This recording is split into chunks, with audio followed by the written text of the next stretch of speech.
everyone. Today we're gonna read a movie. It's Wonka. If you had seen this movie before, comment down below, yes I have or no I didn't. So let's go in. Here comes Wonka. Some children are born to be chocolate makers. This was certainly true of Willy Wonka.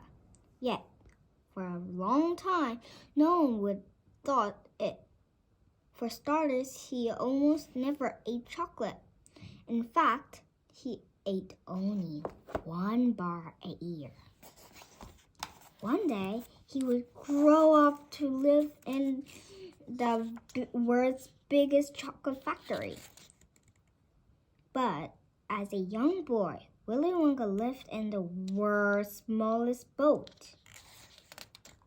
It was an old narrow boat with a tinter painted in multicolored stripes and a cozy cabin with hand-through curtains. Inside, there was just a single bed with a soft knitted blanket where Willy slept. On armchair where his mother slept, a stove and a kitchen filled with broken cupboards and a worm-eaten dining table. The woodworms ate more at the table than the Wonka ever did. Everything about the beginning of this story is small. The small boat, the small crate of chocolate, the small boat, and the small family who lived aboard it. Willy Wonka's family was almost small as a family could be. There was Willy, of course, and his mother. They moored their small boat on a quiet stretch of the river. And as not many people from town ventured there, they often had the lush riverbank all to themselves. It was one of Willy's favorite places. There was tall grass for lazing in, sprinkled with buttercups and rhododendrons flowering in colors of pink and mauve and red.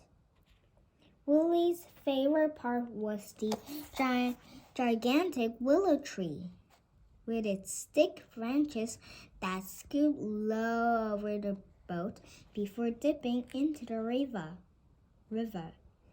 He thought of the tree was another member of the family, a twiggy old protector of their small but grand life.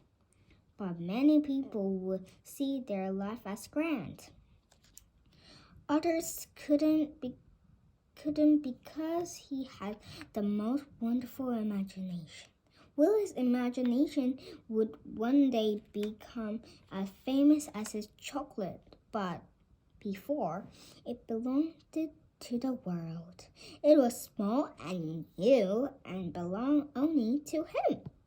His mother was the one who nurtured it, letting it grow wild so it could spin off into places where imagination had been before.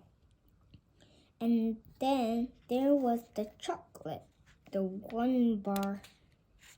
It wasn't much, but it was enough, because it was the best bar in the world. His mom would make it for his birthday, and as the special day approached, he would feel the excitement bubbling up him until he thought he might burst.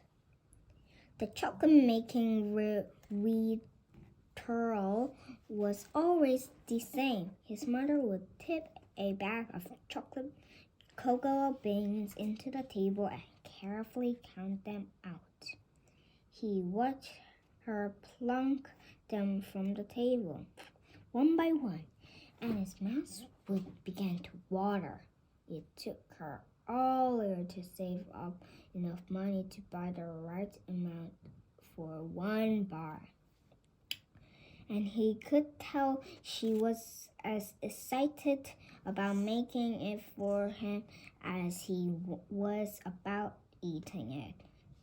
When the counting stage was finished, she threw the beans in a pot and began crushing it and engulfed it a chocolatey steam. It was so thick and delicious, it felt like being swept up in their most scrumptious cloud. Oh, how he loved to watch her stir in thick, bubbling mixture. And his mother made magic. Willie took long sniffs of the rich, heavy smell and knew there would be no adventure in the world that he loved more than watching his mama make chocolate. Soon, the delicious bar of chocolate would be waiting for him on the table, and he would spend the rest of the day walking around with the melted chocolate mustache and a big grin.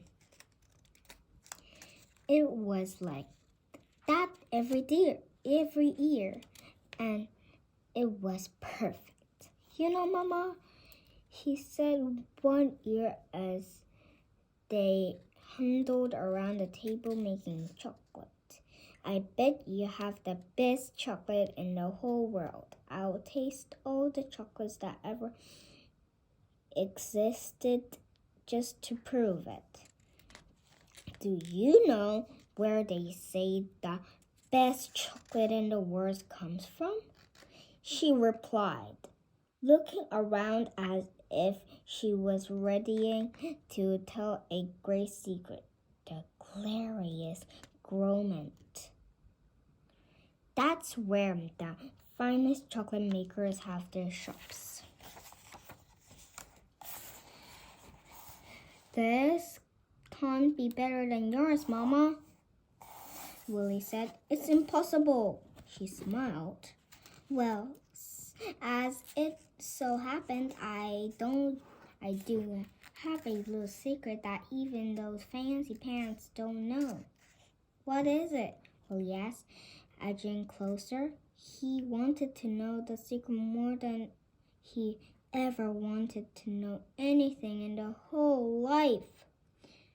I'll tell you one day, she said. Now, while the chocolate sets, would you like to open your present? We should go, Mama, he cried suddenly, making her jump. Where's that, then?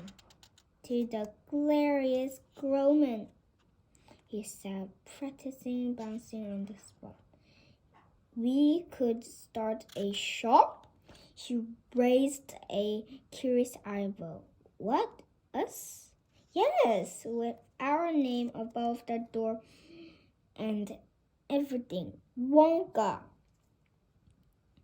Everyone in the world would want our chocolate. Think how happy we could make people. His mother brushed some chocolate dust from her apron and smiled. Oh, I can't see it now. Willie's eyes, a fine sharp tables piled high with chocolate. Willie's eyes grew wide as the place materialized in his mind, and the tables would be made of chocolate. The whole shop would be made of chocolate, his mother beamed. What a wonderful dream, Willie. He slumped.